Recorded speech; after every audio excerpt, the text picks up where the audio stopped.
Hi, this is Daryl Meyer from Keller, Texas. Today is Wednesday, September 22nd, 2010.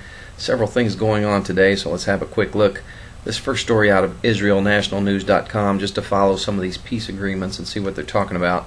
This headline says, 2 states and 2 statements instead of 2 peoples. Okay, Palestinian Authority Prime Minister Salam Fayyad stalked out of a meeting with Deputy Foreign Minister Danny Ayalon in New York last night after refusing to add the words 2 peoples to the phrase 2 states. His refusal emphasized the PA's determination not to acknowledge that Israel is a Jewish state. Like, that's such a terrible thing to admit. You're not giving up money, you're not giving up land, you're swallowing your pride by saying, okay, that's a Jewish state. Sure, I'll say that. Hard-headed. Can you say hard-headed? The spat caused the cancellation of a scheduled press conference at the United Nations Ad Hoc Liaison Committee meeting. In a summary statement that was being prepared, Ayalon pointed out to Fayyad that the phrase 2 states, meaning Israel and the Palestinian Authority, was not followed by the usual term 2 peoples. Fayyad answered by simply walking out abruptly.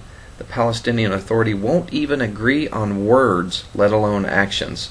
Ayalon commented on Voice of Israel government radio this morning. Israel has done more to try to establish a Palestinian Authority state than they have done. He said the PA will be to blame if it walks out on the American-initiated talks because of Prime Minister Benjamin Netanyahu's plans to resume building Jewish homes in Judea and Samaria after the 10-month freeze expires this coming Sunday. For 9.5 months, what did they say? If the freeze is not serious, meaning the freeze, is not serious, so we won't talk. Now they want to accept it, and this proves they are not serious in their intentions. Okay, well, we know they're not serious in their intentions because peace isn't what they want. Here's a story out of IsraelToday.com. U.S. to Palestinians, hold your tongue if you want a state. The Obama administration is urging senior Palestinian officials to keep their views about Israel and its leaders to themselves for the time being, if they want the current negotiations to bear fruit and result in the establishment of a Palestinian state. So said Palestinian officials who spoke to Israel's Ynet news portal on Tuesday. The Palestinians said the Americans cited as an example a recent interview given by Mohammed Dahlan, during which the senior aide to Palestinian leader Mahmoud Abbas characterized Israeli Prime Minister Benjamin Netanyahu as a liar and said the peace talks had little chance with someone like him at Israel's helm.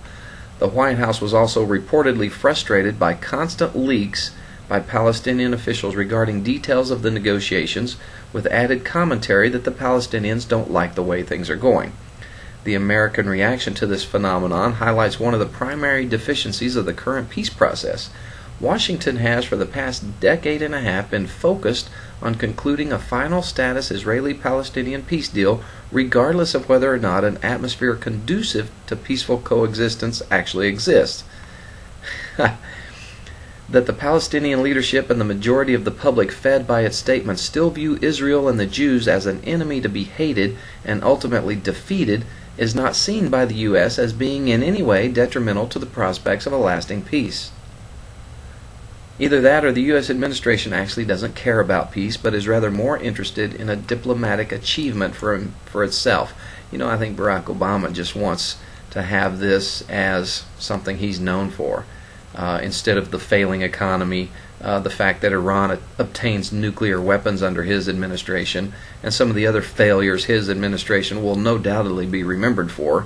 Don't get me started. Here's a story out of Yahoo.com. Says Iran displays advanced missile at military parade. This is out of Tehran today. They have displayed an advanced missile capable of reaching all points of Israel in a military parade on the 30th anniversary of the start of the Iran-Iraq War. The solid fuel Sajil has the longest range of any missile in Iran's arsenal, more than 1,250 miles. And yes, they're trying to test intercontinental ballistic missiles and also testing nuclear things. Curious. Here's a story out of IsraelToday.com. Visiting journalist finds Hamas is stealing Gaza's aid. You know, we keep hearing about how Gaza is, they're impoverished. the humanitarian aid needs to flow into there, and it's all Israel's fault that there's nothing there. Wrong. Okay, Israel is letting aid flow into Gaza. The problem is Hamas, the elected officials, are stealing it all and then turning around and selling it to people. Okay, a foreign journalist writing for the United Arab Emirates newspaper, The National, recently visited the Gaza Strip and discovered the many reasons Gazans are still struggling despite the enormous influx of aid. That reason, as most already knew, is because Hamas is stealing the bulk of what your tax dollars are buying. It goes on to talk about the haves and have-nots. If you're in Hamas, you're doing good. Here was a guy they interviewed who was actually in Hamas, okay? He said, his name, a local businessman, Abu Muhammad, said, if you're not in Hamas, you're getting nothing. Islamic Jihad commander Abu Musab told the reporter that his former comrades in Hamas used to be mujahideen, which are Muslim resistance fighters, but today are fat millionaires with nice cars. Why? Because they're stealing all this aid and selling it. There's a sentence in here. It just stood out to me, and I have to look into it and see if I can find it. Here it is. The Americans, Israelis, and Mahmoud Abbas, Fatah, simply cannot accept this simple fact that for now there is absolutely no way anyone can beat Hamas, Abu Sadah insisted. Okay, also it says, the lesson learned, at least for those paying attention, is that the Palestinian Arabs at present are incapable of self-governance without becoming a welfare state relying on constant international intervention or collapsing into chaos. And this is what Israelis want to have in a state right beside them? Ooh, not a good idea. Okay, here's a story out of the Jerusalem Post. Police announce calm after riots end in East Jerusalem. Dozens of Palestinians today barricaded themselves in the Al-Aqsa Mosque on the Temple Mount in Jerusalem. It seems like there was a huge riot going on. This 35-year-old got shot. Curious to hear what the real deal is on this story. I'm not going to read this whole thing. It doesn't sound like they have all the evidence of what's going on, but interesting situation there on the Temple Mount. Here's something I want to spend some time on. This is out of theexaminer.com. It says, Interfaith movement brings world closer to global religious belief.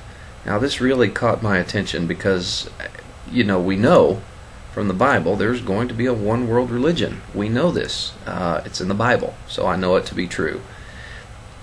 During the last days prior to the return of Jesus Christ, one of the many signs heralding his return will be a global apostasy.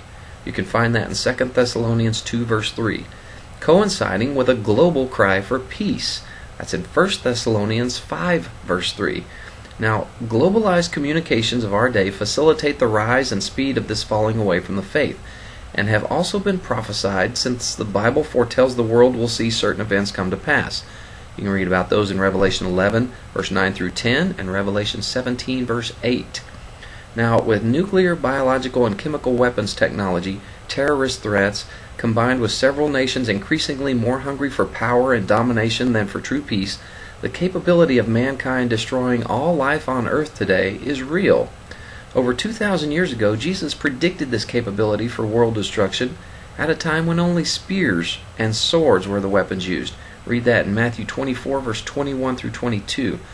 Now, all these factors and more play into the role of fulfilling the prophecy found in Revelation chapter 13, the time coming when the Antichrist, or the false Messiah, forms a one-world religion.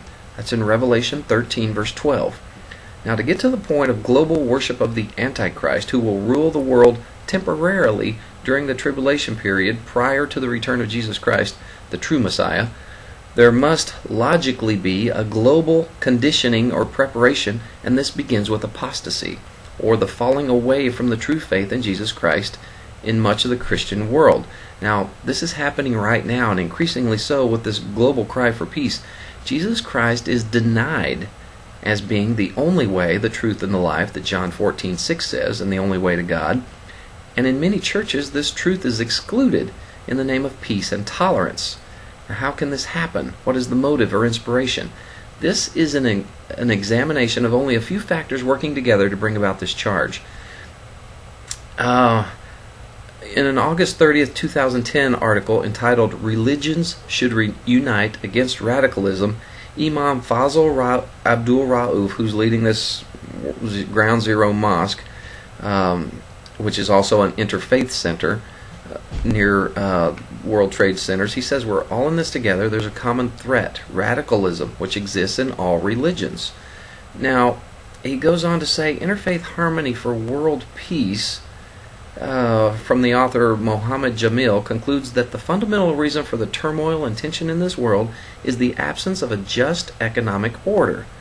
Now, King Abdullah of Saudi Arabia called for interfaith dialogue between Islam, Christianity, and Judaism, and said at that time, if God wills it, we will then meet our brothers from other religions, including those of the Torah and the Gospel, to come up with ways to safeguard humanity.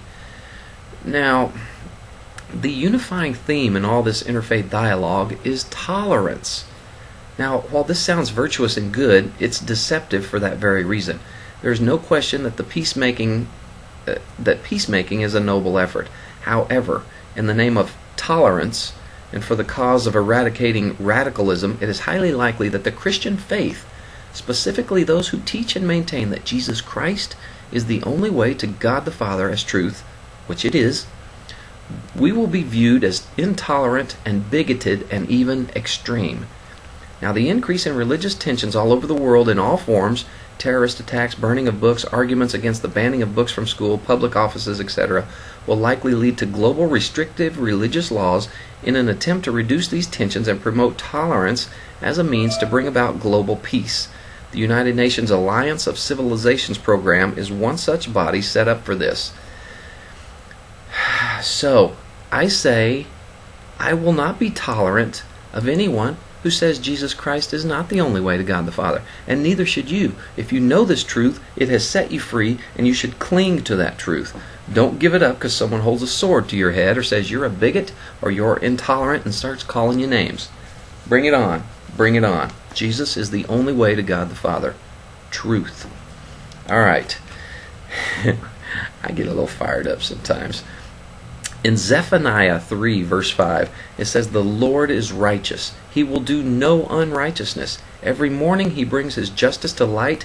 He never fails, but the unjust knows no shame. Righteousness. Now, what do you think of when you hear this? Okay, think about some headlines. August 2009, a Red Cross worker is abducted in Sudan's Darfur region.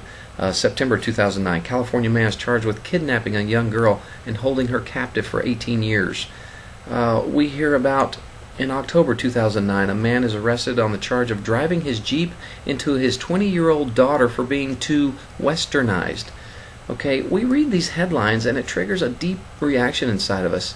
We know this should not happen. We know it's wrong. It's completely not right. We long for what's right. God gave us that inside us. We long for rightness or righteousness. We want things to be right, okay? We don't know how tomorrow's headlines will read, but we do know this. God is righteous. There's nothing in him that's wrong, and it's his righteousness that will prevail at the end of the age. No atrocity that has ever been committed will go unpunished or unsettled. He brings his justice to light and will never fail to right every wrong. Now, as heinous and horrific as things here on earth are, there is a judge in heaven, a righteous judge who presides over all, and his righteousness will have the last word. I want to go to Psalm 48, verse 10. Like your name, O God, your praise reaches to the ends of the earth. Your right hand is filled with righteousness. Psalm 50, verse 6.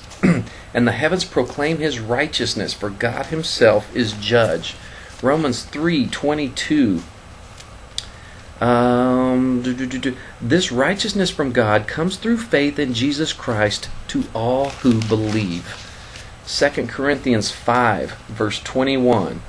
God made him who had no sin to be sin for us, so that in him we might become the righteousness of God. Listen, trust God, trust also in Jesus. That's what Jesus said. Don't let anyone tell you there's another way to God the Father, because it's only through Jesus. God bless you. I hope to see you tomorrow.